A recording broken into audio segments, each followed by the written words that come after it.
Pasca Hasyim Asyhari diberhentikan sebagai Ketua Komisi Pemilihan Umum KPU RI, khotbahnya saat Idul Adha 2024 viral kembali. Kala itu, Hasyim membahas soal sifat kebinatangan di hadapan Presiden Jokowi. Dalam khotbahnya, Hasyim mengingatkan agar bisa memetik pelajaran dari momen Idul Adha, yakni meninggalkan sifat-sifat kebinatangan.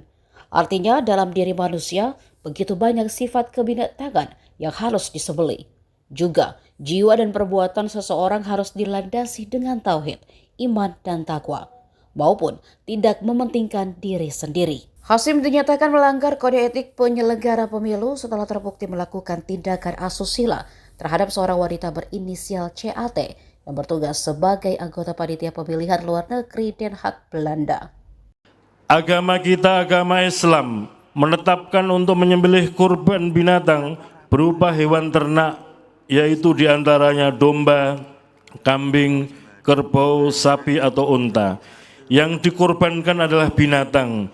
Ini mengandung setidaknya dua makna. Yang pertama, sifat-sifat kebinatangan yang terdapat dalam jiwa manusia harus dikorbankan dan disembelih. Dan yang kedua, jiwa dan perbuatan seseorang harus dilandasi dengan tauhid, iman, dan takwa. Sangat banyak sifat kebinatangan yang terdapat dalam diri manusia. Sifat seperti mementingkan diri sendiri, sifat sombong, sifat yang menganggap bahwa hanya dirinya dan golongannya lah yang selalu benar, serta sifat yang memperlakukan sesamanya atau selain golongannya sebagai mangsa atau musuh.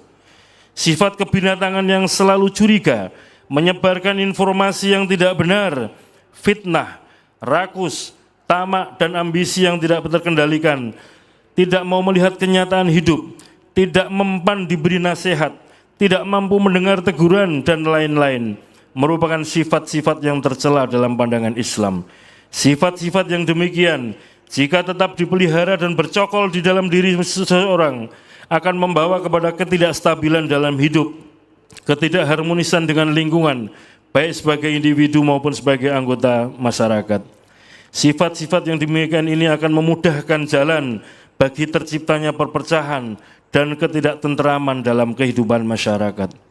Ajaran Islam dengan ajaran kurbannya menghendaki agar seorang muslim mau mengorbankan sifat-sifat seperti itu dengan tujuan agar kestabilan dan ketentraman hidup dalam masyarakat dapat diwujudkan dan kedamaian antar sesama manusia dapat direalisasikan. Download Tribun X sekarang, menghadirkan lokal menjadi Indonesia.